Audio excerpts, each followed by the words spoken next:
went in, saw the Mother Teresa. Wasn't really impressed, to be honest. You mean Mona Lisa? Mona Lisa? What I said, Mother Teresa. Mother Teresa. What did you see? Her remains?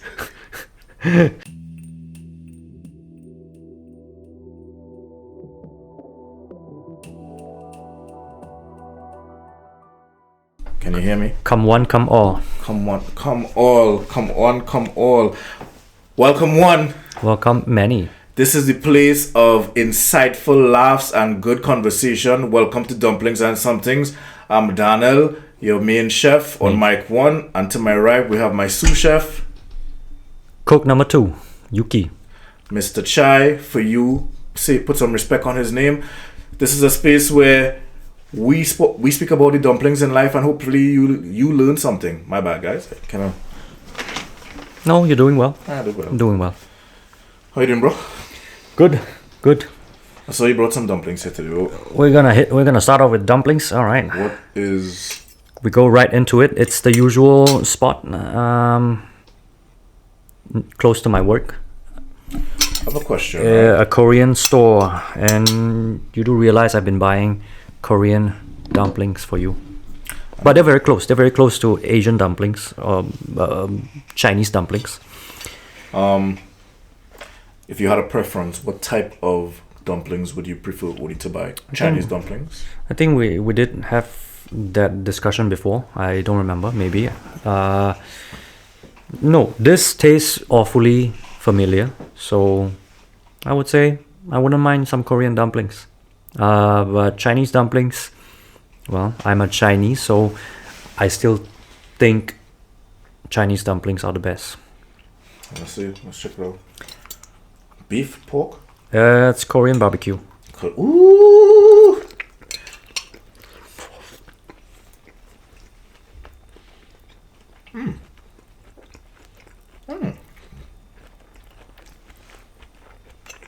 You remember last year when we went to the Korean barbecue restaurant for my birthday? Mm-hmm. That was a new experience for me to see the whole culture of Korean barbecue eating, where they bring the raw material in front of you, and then you lay it on a grill. Yeah, that restaurant was hot, bro. Mm-hmm. A grill by every table. It was nice. That was 1 year ago. Mm-hmm. Fun fact, guys, I'll be celebrating a birthday next week. Definitely. I'm going to be Pleasant in winter. Their heating bills are saving. I mean, so? they cut the cost on heating because all the grills are running. Even the other spot we went, the hot pot. Mm-hmm. When you introduced me to what the hot pot was, I think we won't be able to put the information in, or maybe we'll put it in the caption later as to which restaurant, because we only mentioned restaurant. We have no names. Yeah, true. Although yes, give them a plug. You gotta give them a plug. You think they give us a sponsor? We can be bought. We don't know. You could we can. You could supply us with dumplings. I call your name every Sunday. Yeah. Anyway, my friend, happy Sunday. Welcome back. You just came back from France. Parlez-vous français? No, sir. No, monsieur. I cannot French. You cannot French. I cannot French. But I can French kiss.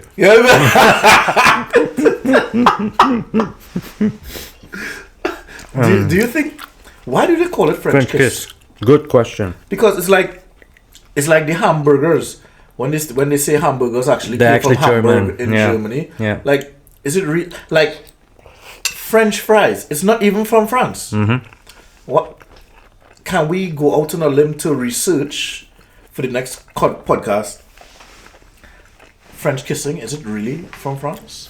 Are the French people just so used to using their tongues? I think now I enjoy the fact we discover unknown territories without knowing anything, and now we gotta finish our podcast and then have to research on it French later. People, comment below. Tell us why you guys use your tongues for French kissing. Tell us why it's called French kissing. Maybe they didn't even call it French kiss to begin with. Have you ever kissed the French? Have you Nope. ever kissed the French? I would have wished for. Kiss the French. Kiss the French. Get a French kissy. French kiss the French. Would have been a delightful experience. And it's, in the package. Who says that, bro? Delightful. A delightful experience. It says the Nigerian, tantalizing. Tantalizing Experience. I've never kissed a French person either. That would be the biggest checklist in my life. I'll be like, French kissing a French. Wouldn't that come full circle? You French kiss a French. That's the biggest. Your checklist is small, bro. That's the biggest. That's your ideal. Yes. Complete. I'm a simple man. I don't. French kiss a French. Come full circle. Even, all right, in Europe, well, it's very common now that when you meet someone, you do, especially when you meet a lady, you do the cheek kiss, one on each side. I was told that's from Italian history. Or is it not? Do you know? I don't.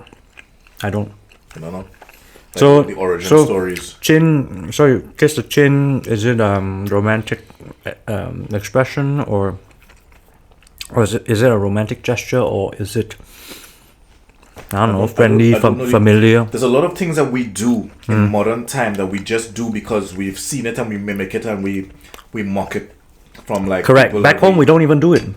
I don't think you do it. But I don't even know the history of why you do it.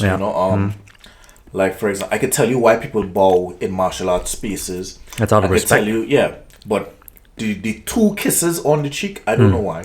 I just know that they do it. Apparently, there's one kiss and there's two kiss. Or what happens if you do the two kiss and you accidentally hit some corner lip? Oh yeah.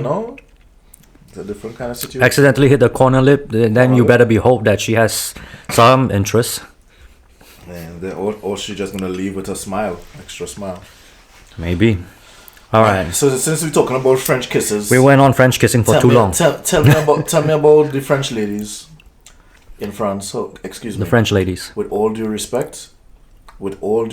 Yes. Put Titi. I should not touch down. Titi. No. All right. Respect my girl. Titi's gotta be a mascot for this. Man, hang out with me, girl. Stay by me. All right. France. What about France? What was your first impression? Because funny enough, the more I look at the frame, the more space I notice on my right. That's alright. It's alright. Okay. Yeah.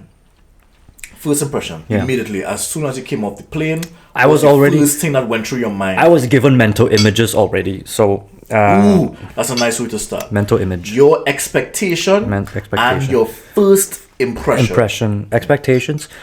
Look, like I said, I was given mental images to begin with, so my expectations are low.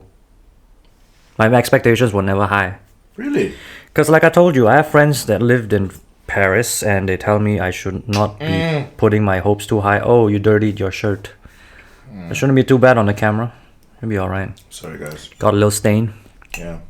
Some stink. Yes. So France, my expectations were low.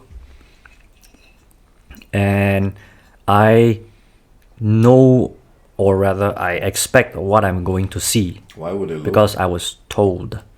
Why would they low? Some friends told me this place stinks. Some people, some friends tell me. Oh no, they're not different friends. They're all the same. Place stinks. Some corners are basically a hub for immigrants that were. Well, I don't know enough, but I would say from a very shallow point of view that these quarters were basically like ghettos? Immigrants. Yeah, ghettos where immigrants are pushed towards. Where did you stay? My friends lived in a ghetto area. So your friends are immigrants? Well, technically, my friends, the boyfriend is French and the girlfriend is Malaysian. Okay. So, I mean, they're not. But the thing is, you don't get a wide access to properties that easily. It's the metropolitan city. everybody's there. Everybody's looking for an apartment. Okay, so And it's tough. So you had like a very somehow, grim introduction. Oh, you didn't expect. not necessary. You didn't expect beautiful marble and everywhere. The train station's gorgeous. Yeah. Yes, train stations are gorgeous, beautiful. Step out of the city, take a detour, go to my friend's apartment. They live in a not so beautiful corner of the city, although still fairly central. Yeah. Still fairly central. We're talking about taking 10 minutes metro and you're in the heart of Paris. I think any city that is any location close to a major hub always proposes a space to have a bit less aesthetically pleasing for some people. But hey, I won't say it was proposed that way. I would say those places were left unkempt. That's almost like not revisited. Correct. And businesses don't run as well over there. Most of the bigger businesses, most of the, not even middle class operate in that corner of the city. Maybe some small time Middle East grocer, maybe a couple of Indian / Oriental restaurants, as far as I've noticed, or maybe some mobile shops. Your regular suburb kind of commercial operation. I'm trying to think of in suburb you don't run big offices. In suburb you just run small shops, and that's how it is. I'm trying to think of my first experience when I went to France. I thought it was the city of love. Yes, definitely. The city of romance. I haven't gotten to that part yet. Yeah. But I remember when I got there, I also felt a bit what's the term, boy? I also felt grim? A bit not grim, but less. Was it winter and grey? More like I wasn't as romanced as I thought I would be romanced on my first impression. Was it winter and grey? Was it cold and grey? It was summer. Summer? All right. And Summer you weren't romanced? 2015. Did it stink? It was dirty. I remember it being dirty. There you go. I remember it being dirty, and I think that was my first big negative impression. Yeah. As beautiful as it was when you looked up, when you looked down on the ground, I didn't like the sight of garbage. Definitely. Dog poops everywhere. Yep. I was like, that is exactly. And that was when? 2015. It was 2015 summer. Yeah. Wow, that was a long time ago. Yeah, man. And it's that was my first 2023 autumn. It's still like same thing. And I'm telling you the same sentiment as many tourists have expressed. Somehow, it seems true. The streets are not clean. Yeah. That's more like a urban planning problem. Well, I would say infrastructural problem, not urban planning. It wasn't the planning that's the issue. An architect once told me this. He said, my boss when I lived in Trinidad before I moved to Germany, he always said this to me. You can tell how developed a country is based on how they deal with their waste and their garbage, meaning like how they deal with their septic situation and the garbage situation. You can tell how a country is developed based on how they handle their garbage and how they handle their septic waste. Right. And just something as simple as sorting garbage is a big deal for some countries as compared to the others. Like in my home country, we don't sort our garbage. We collect all our garbage and carry it to a landfill and either burn it or bury it. Right. Very, very harmful to the environment. Right. Backward thinking, as I would say. As compared to here, in Germany, we separate garbage and there's a whole sorting process. Yeah. So, but the thing is... In France, what did you notice? I don't think they have a garbage sorting system. But the thing is, it seems that you're drawing comparison to Germany. I mean, which we all do easily. Yeah. We can say that Germany is a developed country and I'm only drawing comparison doing it because well. it's a European country. That's what. Yeah. And you're saying that you're somewhat drawing a statement that Paris isn't as developed, but technically they do have technologies. Mhm.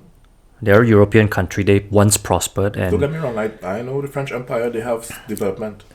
definitely. Well, So, I mean, just from a first impression of the garbage on the streets. yeah, you're drawing a very vague impression, but I get it. But that doesn't mean that France is not developed. France is also developed in many ways. Something stood out to you. They still in their prosper. development? They still prosper. I mean, not forgetting, partially we are getting into architecture somehow.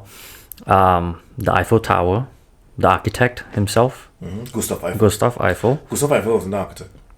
Gustav Eiffel He was an an engineer. Sorry, yeah. I mean, yeah, there were engineering Still- marvels of So that France. was, you're right. Yeah. As far as my first impression of that, Yeah. that was impacting for me. When I saw the Eiffel Tower, I was like, whoa. It is And impressive. to this day. To this day. You still need that GIF. It's. I'm still very much impressed of the Eiffel Tower. I heard that they were Right. painting it gold. Is it true? I do not know. You mean You were they there. once? It's not gold. It's What color is still it? the same. It's very bronze color-ish. Okay. But that's up close. When there's it's supposed to look slightly greenish, due to this chemical effect called Oxidization. or oxidize, and then there's a word called. All right, I lost it. I think I know what you're talking about. It's the coating is a green coating. that Green changes coating, color correct? over Yeah, time yeah. when It's not when it gets weathered. rusting, but Yeah. it's weathering, like Yeah, when it a gets green weathered. weathering They do it here in Germany with the texture. It's like a copper, Correct. like a kind of copper coating. Yeah. I thought I honestly found the artifacts at the major spots that I visited, the traditional spots. Right. I went with my ex-girlfriend at the time. We went on a vehicular tour, one of those bus tours in the evening, and it showed you the Eiffel Tower when it lit up at night at 7 o'clock or something. That was outstanding. When I saw the lights, I was like really blown away. That's when I felt like I'm in France. You know? Obviously the Champs-Élysées. Champs-Élysées, yeah. Huge street there. That was nice. It's a shopping district. The wealthy area. Very, very wealthy. Very classy. The Louvre went in, saw the Mother Teresa. Wasn't really impressed, to be You honest. mean Mona Lisa? Mona Lisa? What I said, Mother Teresa. Mother Teresa. What did you see? Her remains? Boy. Mona Lisa! Mona Lisa. Must have been a holy experience to meet Jesus! Mother Teresa. Mona Lisa! You met a I said saint. it so confidently. You met a saint. Wow. Dog, let's rewind all of that. I saw Mona Lisa. I would have loved to meet Mother Teresa Can we somehow. move on, please? Jesus Christ, roast mini comments. So Mona Lisa, I wasn't really impressed, but that's from somebody who has a less trained artistic eye. Any common What I do person. regret before I finish my Right. my babble, bubble.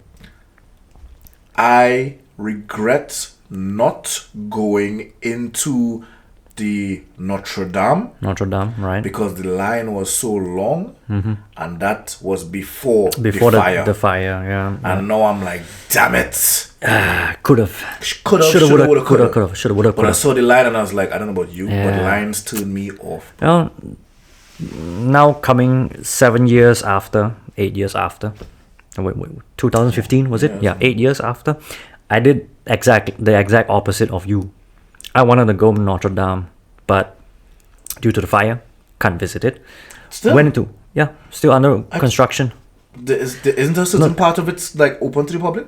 No, the outside at least, but the entire compound is Scaffolding. Boarded up. boarded up. Yeah. Oh man. So I could see it from the outside. There's this viewing platform right in front of Notre Dame where you could view the front of Notre Dame. So then to the Louvre, when they say it, Yeah. Louvre. I stood in front of the 100 people facing the Mona Lisa, and I decided not to queue up because this is too many people. And you know, funny enough, the Asians are always very efficient.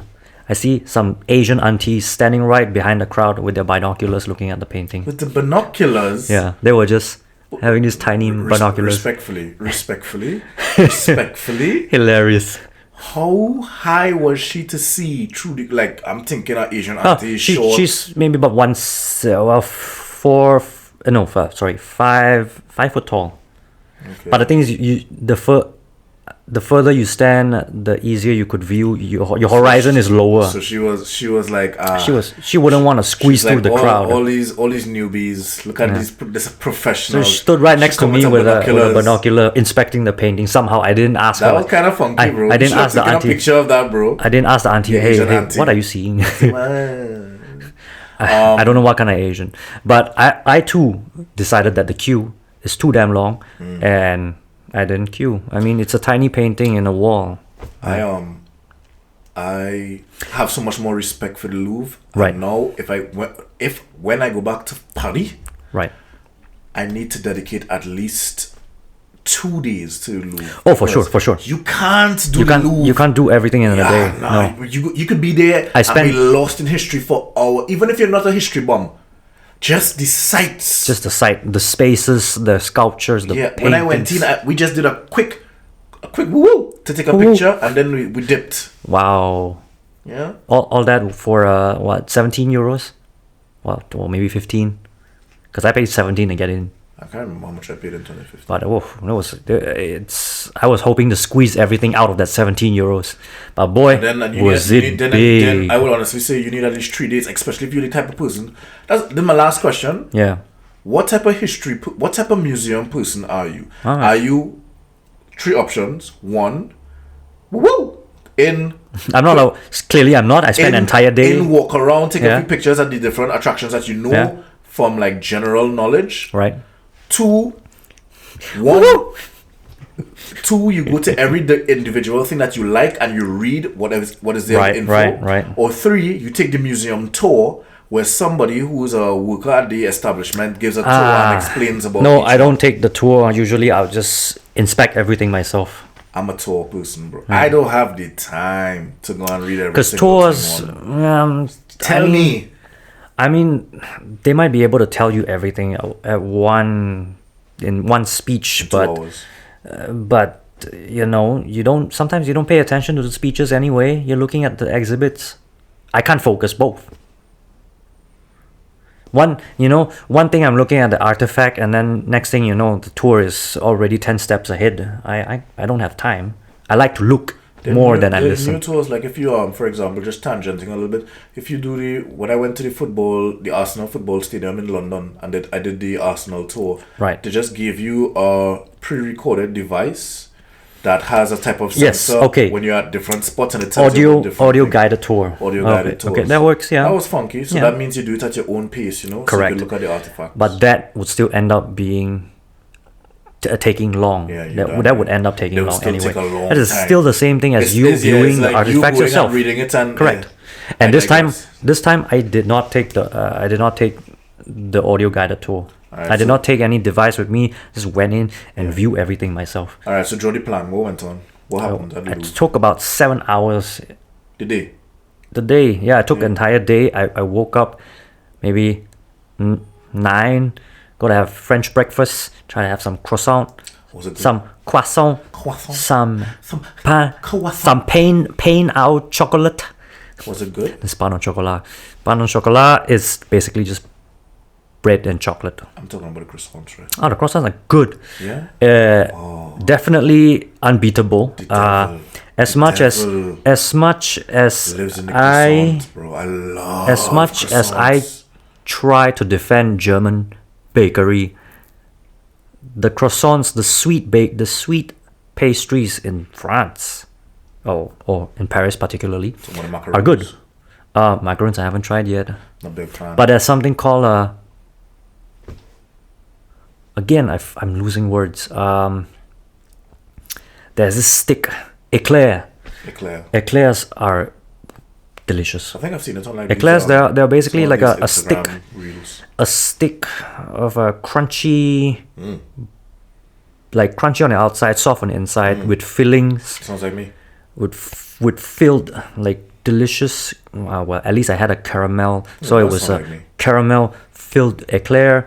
Top it off with some other stuff. Well, it was delicious, but an entire eclair cost about €6. But it was worth my €6. It's like a sweet, can be a tea time pastry. Could be breakfast too, but it's a bit too sweet for breakfast. But I would say with coffee, that thing is Perfect. hell of a pastry. That's nice. And then croissant, and then there's chocolate bread, which is pain au chocolat. Ooh. And then there's the Swiss bread, which is pain au Suisse. Pain Suisse. It's Swiss bread. But it's also the same thing. A very crunchy and soft baked bread with chocolate fillings. So it's a very sweet breakfast, I would say. But to counter it, I have a fairly decent black coffee. So Okay. I gotta have that. I can't have sweet coffee and then have You sweet. got I can't be sweet on sweet. You know, it's a bit tough for me. Growing up having salty breakfasts. This is quite an eye-opening experience. So you had your French breakfast in a nice French cafe. Could have had a number of that cashier. Pretty good. Pretty cool. But I was a Frenchie. well, she brown. She might be brown French. I don't know, but she brown. And speaking French, I was completely. What do ladies like there? I would say, well, living in Europe as an Asian, I see every European woman as gorgeous. That's so PC. So no, it's not PC. I am obsessed with. Oh well, shit. I'm doing this. I'm obsessed with you. Say it with your chest. Say it with my chest. Put I'm it on the obsessed. table. I am obsessed with European women. Yeah. That's why I can't say it. I say the German ladies Slide in are. his DM, ladies. Slide in his DM. I say the Germans are beautiful, men too. But funny enough, Yeah. The Frenchmen, I do not see very. I do not notice the Frenchman distinctively. I cannot tell for sure. You mean like from other European? Yeah, man? like a German man, I could seem to tell it. Maybe an Italian man, but a Frenchman. Not from the clothing. Okay, maybe some. Yeah, there might be some, but I wouldn't know. I mean, the men that dress very well, maybe Frenchmen. I can't tell. From my observation, French people dress better than German people. True. Some, but there are French which are not typically French. I'm talking about maybe a brown Frenchman or a Middle East that's grown up or born in France.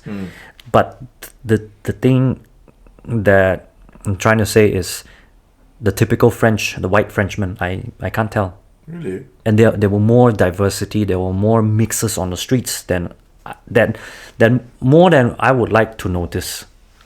And I've been because I went to Paris with a notion that I would find beautiful, gorgeous black or brown Frenchmen. So I noticed the brown more than the whites. But you like chocolate. I did like chocolate. More caramel. Listen to how you talk about that breakfast. I was like, that caramel. You just want chocolate everywhere, bro. Jesus. Well, it's not that the French denied chocolate. So, but yes, French no, ladies, bro. I did notice. I only know one French girl. Even if I did notice the French women, more than usual, they're actually kind of a mix of Russian or Slavic, because as far as I know, Ukrainians were trained on the French language somehow. Some of our friends back in uni, the Ukrainian girls, they speak French. Okay. So it could be a European thing. I somehow noticed more Slavic presence in Paris. So that's the white French, but the French, I don't know. I can't tell. There are some really mixed Asian looking French. That's the mix. That's very cool. Paris also being such a metropolitan city, Yeah. I guess it might be difficult, You find difficult more- for you to establish this person is authentic French, Yeah. Yeah. Or native. native French, Yeah. like great grandparents French. Correct. Yeah, French.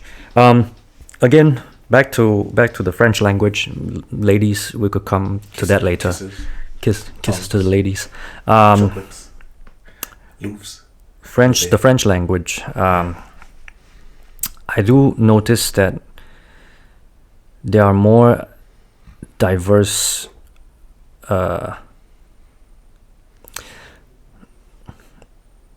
I should phrase it this way. They have been very diverse. Maybe in the last couple of years, and Talk somehow about language right now. no. The people itself. So it's very hard to tell who's who and who speaks what. Okay. And seems that everybody in Paris speaks French. Very Frenchy. I mean, they take pride in their language, in the French language. Yeah.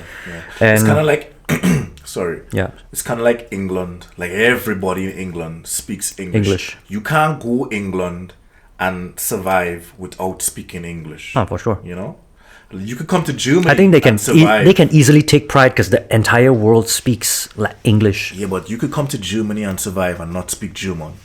You get me? Depending on the city that you live and the job that you have. I suppose we're lucky enough because Germans do speak English to some extent. That's what I'm saying. From Yeah. what you are saying about French, it's like funny. It's like they don't care if you are international. Speak their language. Speak their language, correct? It's Funny. not. It's not the same way in Germany. Some very old school Germans would be like, They would try. Here's Deutschland. Wir sprechen Deutsch,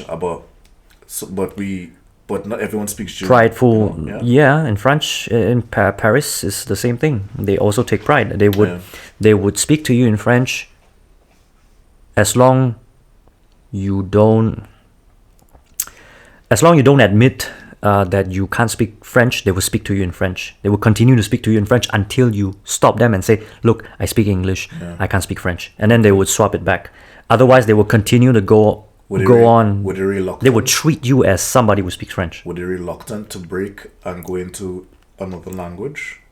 When I say reluctant, was it like an annoyance for them to switch into English or something in your experiences? I don't think so. Funny, coming back to rudeness, that's a different topic. But no, I don't You think. want to talk about it here? Oh yeah, I'll get into it. But let me finish this part about them finding it annoying. I don't seem to have noticed any annoyance for them to switch to English. They seem fine, and most of the time when I have to interact in English are in times of service, in restaurants, at the cashier. They do speak English, but of course, for me, being a tourist who would like to try out the language, I would show up and say bonjour. I don't speak French. So can we get to the serious questions? But for politeness, I would like to greet somebody, a French person, in French. And I would don't remember. I also don't remember how I said I would like to. I think I said something in French. I attempted it. Crash and burn. Oh. So yeah, but it was fine. It's fun. I like it. I like the sound of it. I hear people speaking it. It's as beautiful and sexy as this. As stereotypical as it is. French is a very romantic. Phonetically, it's about every language. Phonetically, I like to hear German. Contrary to popular belief, I like to hear German. I love to hear Spanish. I suppose German when they are partially influenced by Latin languages, they have a different sound to them. I like to hear Spanish speaking. But German, it's a little hard. I find Spanish is kind of sexy for me. Spanish is sexy. French, romantic. French is like, okay, forgive my PC. That was a bar, bro. For the PCs, please don't take this seriously. I think French language is like a beautiful housewife trying to talk to you softly. Bring it home. You Bring it know? home. Yeah. Bring it home. And the Spanish Uh-huh. is like a fiery girlfriend who's messing with you. You know. The Ferrari. The Ferraris And the Mercedes. Ferraris are Italians, but yeah, The Ferrari Ferraris and the Mercedes. Correct. The French family vehicle. Although Mercedes is also not French, but yes, a family vehicle just like and a Ferrari. Yeah, the family vehicle. French and the one that gives you excitement. French is like a different form of a seduction. It's like a beautiful serenading sound. Even the sound of it. Yes, Ooh, some ASMR in French. Some really soft. The flow. It's not hard. It's not harsh. Meanwhile, the Spanish, in Spanish is gets you going. It's a lot of fire, a lot of fuego. So how was the strip clubs? Wanted to go to the place, famous place in Paris, Moulin Rouge. You went to a strip club? No, I didn't. I would like to. Without me? I didn't have the time. I was visiting all the famous landmarks. Due to if you went to a strip club without me, that's actually not a strip club. It's I not. would be upset. It's not your typical American, like a ghetto strip club, and ouch, ouch. Okay, sorry. Ouch. I think Americans language have ghetto strip clubs. Sorry, my language. Ouch. No, not ghetto, but the CD, the CD, SEEDY, places where mafias and dark places, and you get into trouble in those places. And tell you, but you're not sure if you're gonna leave alive. Yes, yeah, places where I'm not sure if I'm gonna leave alive. Correct. And in Paris, there is a place called Moulin Rouge, and it's burlesque. A burlesque. Ooh. It's like a theater. It's like the strip shows, but formal. The strip shows that are legal. Quick tangent. Yeah, just because you said burlesque, go. I just want to give you a quick story. I've been to a few strip clubs, but I've not been to like a lot of different strip clubs. Right. In my earlier days when I was studying my bachelor's in Jamaica, it was very often that we would go to strip clubs on a Friday evening or after after we had a successful jury or critique, right? After our architecture school. And the culture in Jamaica, this is how you learn difference in cultures at different types of countries and strip clubs. Right. The culture in Jamaica is that you can approach the stage where the strippers are with respectfully make some type of eye signal or gesture that you would like to tip them. Correct. And they come to you, they give you a nice sachet. Right. They wiggle those hips a little bit. You feel like the man, and you respectfully put your money in on the wherever, side, or the side of the panty line or something. Not in the crack. Both cracks. I meant both cracks. Like both cracks, down and up. Let me break it home. Let me break it home. All right. And so like she comes, she does her little sachet. You put the money wherever you want. She might let you get a little squeeze, a little jiggle, a little smack. Right. Oh my God, we're gonna get cancelled. Cancelled. And then she goes back to doing her dance. Right. Fun fact: I went to Costa Rica once, but I went there with the same type of Jamaica strip club mentality. Right. And when you said burlesque, in my mind, burlesque is a bit more high class. You get it me? Is class, yeah. In Costa Rica, the strip club culture is different. The lady is in the center. She's on stage. Right. And I was like, she is doing some really interesting acrobatics. Why aren't these Costa Rican brothers throwing money onto the stage? Right. So I felt like she was being unjust and not getting her due. Her pay. Her pay. Yeah. So I went with my tourist self in Costa Rica. And you were reining it? I went to the front to tip her. She looked at me like, who is this interesting black guy? What is he doing here? She comes to me and I signal with my cash, I would like to give you a tip. She does a nice little sachet again. She bends down, she takes the tip, she gives me a kiss on my cheek. Very, very polite. Oh, wow. I've never gotten a kiss on my cheek before. All right. And she leaves and I come back and people are looking at me when I come back to my seat and they're like, I'm asking myself. So myself is asking me, why are they looking at me? So after she comes down, let's say her name was, give me a Costa Rican woman name. Sylvia. Her name was Sylvia. Sylvia comes off the stage now, and Sylvia. That's all I can think of. Sylvia comes to the table that me and some of my brothers we were sitting down, and Sylvia says, "You're not from here." I was like, "You're not from here." I was like, "No." How did you know? You want the full package? She said because over here we don't tip. like that. Right. You buy the lady a drink. She comes to your booth or your table. She gives you a little lap dance, and she stays with you until the end of the song or the end of her drink, and you give her more tips during that phase. Right. So I said, oh, that's how to do it here. So my basic ass went there trying to squeeze some ass and smack some booty, and But they you don't don't. do it. They don't do it like They that. don't do it And like then that. when you said burlesque, Yeah. I got a flashback of different culture, different type of setting. Just to interrupt you. No, that was it. I'm done. Right. So bring it home. How do So you do did the you? burlesque? The question was, did you actually pay for tickets to go in to the To the strip club in Where, Costa Rica? Jamaica or in Costa Rica? Costa Rica. No, it's free entry. Yeah. So with a burlesque show, you gotta pay up. Pay on entry. It's you're watching a show, so everybody sits in a theater setting. There is a stage. That's it. It ain't no strip club, but it's a legal stripping show.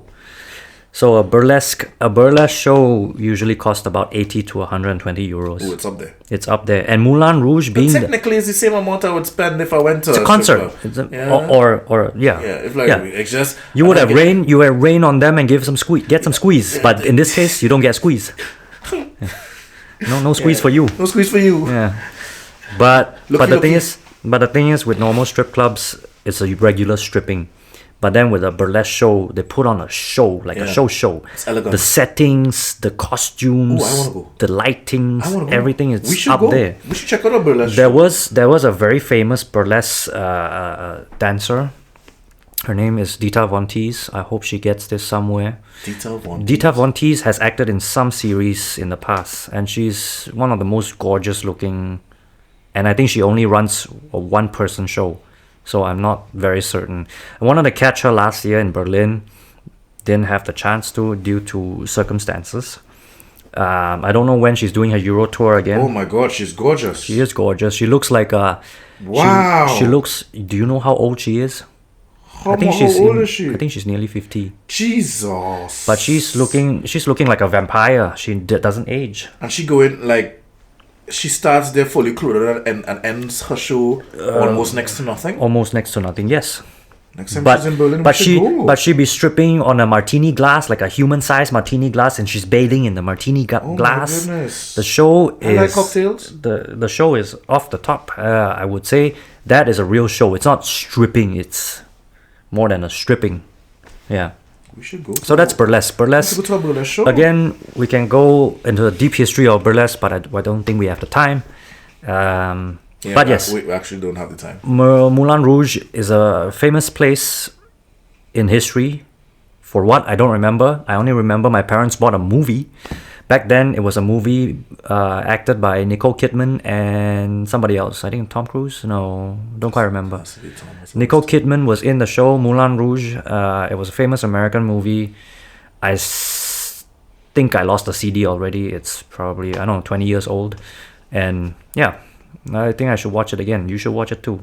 Apparently, it's famous. We're gonna go to a burlesque show, bro. We could. We're gonna go dress up in some nice threads. Dress down. Nothing but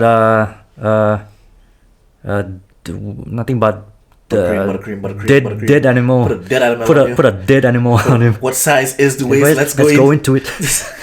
So again, I digress. I want to say I went to Paris with the memories of me watching Rush Hour 3 and John Wick. John Wick 4. So that I mean, I think everybody has an idea. Whoever watches those two movies, significant scenes were shot in Paris, and I wanted to visit places that were in the movie. So, right opposite of the Tour Eiffel, the Eiffel Tower, is actually a lookout point, a very beautiful lookout point, a very romantic one too. So, I like. Can I pause you go? there? Let's go. You told me that you went to France and a friend of yours works in the established Renzo Piano. Not just established, but office. a famed architect Renzo named Renzo Piano. For those of you all who are listening, who are like, what type of gibberish Yukee and I are speaking right now? If you are into the architecture world, you would know. But if not, Renzo Piano is one of Famous Italian architect. and one major iconic building, or two I can see right now, is back in the early modern movement of the modern era. There was the Pompidou station where he established all the piping. No, he outside. basically turned the building inside out. Yeah, that's what I'm trying to say. During like the Bauhaus or the industrial or the modern era, he wanted, remember when you build in architecture, you hide all the plumbing and you hide all the parts of a building that makes it work. Correct. But he was addressing it to show that there can be beauty with these elements. Functional elements could be beauty. Yeah, he was addressing it to show that functional elements can be beauty. I think that was well said, bro. I think that was really well said. Yeah. So Renzo Piano, his office established having these large pipes on the outside of the building where one would think it's a bit of a obelisk or ugly. No, actually, many would think that. But there is a type of beauty towards the building. And for more modern people, even a more modern time, contemporary, if you want to say, there's the Shard in London. The tallest building in London. Correct. And I went into the Shard. Darius and I went this year. And we went into the restaurant. Did you take pictures? Yeah, we did. All right. Post one in the picture. Was it the bar? The bar? Ah, 25 wow. pounds for a drink in that bar, bro. For a cocktail, 25 pounds. We had 4 drinks. We did have nearly 20 euros a cocktail somewhere around here too in Munich. They said that bar is the highest bar in all of Europe. Europe. Yeah, I can imagine. It was on the 76th floor. Yeah. I ain't gonna lie, dog. That place classy. If you have it like that, that could be a regular spot for you and your shorty. But if you don't have it like that, you can't bring no regular girl that you kinda interested in to that spot. You know, that has to be for your be for your main, for your girl. If you have it like that, then you could do it as much as you want. But if you don't have it like that, you can't just bring a no girl that you just... You're just burning your wallet. Yeah, what? You're burning a hole in the wallet. Man. I said that. I was like, I coming back here with my girlfriend, not just... You went there and burned $200 for cocktails? Boy. I suppose... It was an experience. I suppose if the experience is nice, then why not? Yeah. Because I've been to the Shard before with my father, right? And we were just at the base looking up, right? And that was like 2019, and I remember telling my old man, I was like, I would like to go inside here one day and do it again. And then boom, my other half came, my brother, and then I was like, fuck it, let's go inside, bro. Yeah. I was like, we live in the moment. He's like, we live in the moment. All right. And I was like, table for 2. Table for 2, and this is my brother. Yeah. Table for 2, and this is my brother. We had some nice fancy drinks. We felt fancy, and then we came out and went and had McDonald's. Wow. No, we didn't have McDonald's. We went and buy some cheap burgers. Yeah. Some cheap chicken and Coke. Some expensive drinks and cheap burgers. I kind of like that balance in my life. You know? Some really fancy cocktail and a cheap burger. Tell me about Renzo's Piano office. Renzo Piano. Well, again, we don't know him well enough. Maybe some experts out there, they surely have dissect him and his entire design motive. But I generally I didn't want to interrupt the office. I was there on a weekday, and my colleague, I met my colleague for lunch. Then your colleague who used to work in my office. Okay. Yeah. So he went working for Renzo. That's a big flex. It is a big flex. I mean, he's still young. He's 6 years younger. He's interning. He's interning. It's student. It's on his CV. It's on his CV. Yeah. Intern at Renzo Piano. Oh yeah. That's a big flex. Yeah. You could just be taking out the garbage, but the people don't know. Still, they don't know. Flex. They say you worked at Renzo. Renzo, okay, and you want to come and work with us, okay. So he took me. We went for lunch right opposite of the office, and then after lunch we walked past the office, take a look. I stood in front of the door. A senior employee came out, and then he told my friend Gerald, say, "Hey, take your friend on a tour in the office." Then my friend says, "You sure? Because this is it's a star architect's office. You can't just take anybody in the office for a tour. You can't. Big up to that senior. Who saw the sparkle, the twinkle in your eye. Because, again, for famed architects, there's a lot of privacy issues. And, there might be internal gossips, scandals that they wouldn't want the world to know. And I don't know. I have a story for you after we do this post. We'll be right back. Have I ever told you that I've applied to 3-star architect offices? Right. No, you didn't tell me. And I've gotten responses from 2. I applied the 1-star architect office I applied to directly after our graduation of our masters was David Ajay. David Ajay, yeah, right. In London. I actually went into his office, kind of like what you said. Wow, okay. I was outside with my dad because this is after graduation from masters. We were just doing a tour. Right. And I wanted to show employers how serious I was by actually printing out my CV, printing out a physical so you weren't portfolio.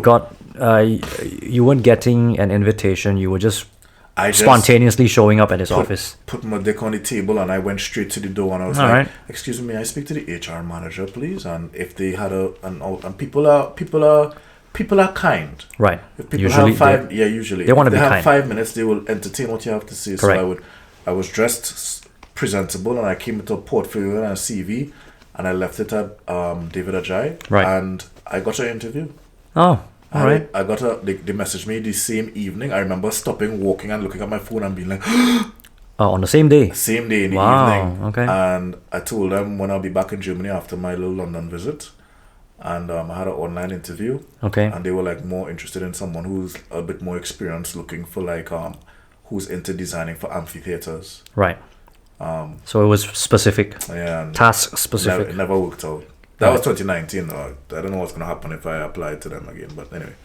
And the second one, which was very humbling, was Foster and oh wow, not partners bad. Or Foster Associates. Foster Partners, I think. I applied to Norman Foster, but their security was high, bro. Are they high? I went to Norman Foster again, same thing, same spiel, CV and portfolio printed. Right. I went to the security. I asked the security, "Can I speak to the HR manager?" They didn't allow. I said, "I'm willing to wait here." It's a corporate. They said, "I'm sorry, I can't." Firm. They said, "But I can take your documents and give it to the HR manager." I was like, Anything happen? Yeah, I got an email from Foster saying, "Hello, Daniel Myers. We've gotten your CV and your portfolio. Would you like us to destroy it or return it?" It's like quite a serious way to say no. When I read that, I was like, "Okay, destroy it." No, I said, "Could you send it back to me?" Can you send it back to me? Come on, it's an international big baller firm. Yeah. They could spend extra £5 to send us a CV back to Germany. Yeah. They sent me back my shit. I still have it to this day. I still have an envelope from Norman Foster. From Norman Foster. You have a stamp. You have a stamp from Norman Foster. Oh boy. So Norman Foster rejected me immediately. What a way to reject. And David Ajay rejected me by ghosting me. After my interview, they never called me again. Yeah. And the third one was David Chipperfield. Applied. Crickets. They usually rejections are quiet in Germany, at least. But the UK one seems a little more straight to the point. It's like to destroy it or to close it to you. Now that I say it out loud, I feel like that was a big flex. I applied to 3-star office, and you stepped into one, which is nice. Stepped into one. Yeah. Applied to 3, and I got responded to by 2. Yeah, which is not bad. Still, I just didn't get a job. You got response. Yeah, I got a response. Yeah. So when you went to Foster, you didn't. No, I didn't go to Foster. I didn't go to Foster Renzo. You didn't when you went to Renzo. You didn't sneak in your CV and be like, I didn't go there with the intention of applying. I wanted to enjoy. Willing to speak French. City, speaking of speaking French, speaking of language, the most impressive thing in the office, I think Renzo is out for multilingual people. Yeah. That speaks multiple European language. Firstly, because I think most of their businesses are in Europe. So far, maybe some Chinese, but so far I've not seen a single Chinese in the office. There are 2 Japanese people, and that would go in a I'm lost for words again. Ding dong, ding Ding dong. ding dong, ding dong. That would go in a rabbit hole of design history. Because the reason why there are many Japanese in Paris is because there was a trend, or maybe there was a cross between Paris and Tokyo. Oh. There was I won't call it a treaty, alliance, or whatnot. It was a movement, a Tokyo-Paris movement for design, for contemporary design. So that is a history that we have to look into. That is a history that anybody who's interested will look into. The reason why there are Japanese instead of any other Asians, because Parisians love, or French love, the Japanese design movement, and they are in favor of Japanese. That's why in Renzo Piano there were Japanese, but the Japanese speak French and possibly another language. The Japanese that I met Toshi, he speaks German. That's a nice name. German, French, and English, and possibly another language. I don't remember. Japanese. No. Oh, sorry, Japanese. Yeah, 4 languages. Amazing. There's 3 European languages, including English, of course. English is still a European language. Sometimes I listen to these people who speak like 4+ languages. I speak I'm like, how? 3 Asian language and 2 European language. Possibly I would like Latin language as well, but I still couldn't. I need time. I always say, like, Caribbean people are lazy in that regard, bro. Like, obviously, they teach us, in my country, they teach us French and Spanish in high school. But you lazy. But they teach it. It's compulsory for the first 3 years of high school. Right. And then after, you have a choice to continue it for the next 2 years. Right. And people just never see. Yeah, people just never, like, some people just, like, never pick it up. And, yeah. like, at the end of the day, you just speak our native language, English. But when I come to this side of the world and people speaking 4-5 languages, I'm like, it's impressive. How much brain do you have to store all those adjectives and cases and stuff inside there? I would say you should not be jobless. People have aspirations when they're young. They had.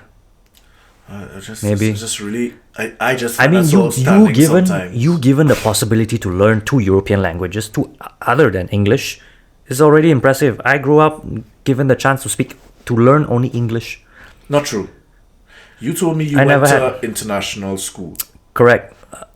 Where I was in, there were 2 departments in international school. One serves the local, one serves the international. Yeah. And I was in the local. And I did have...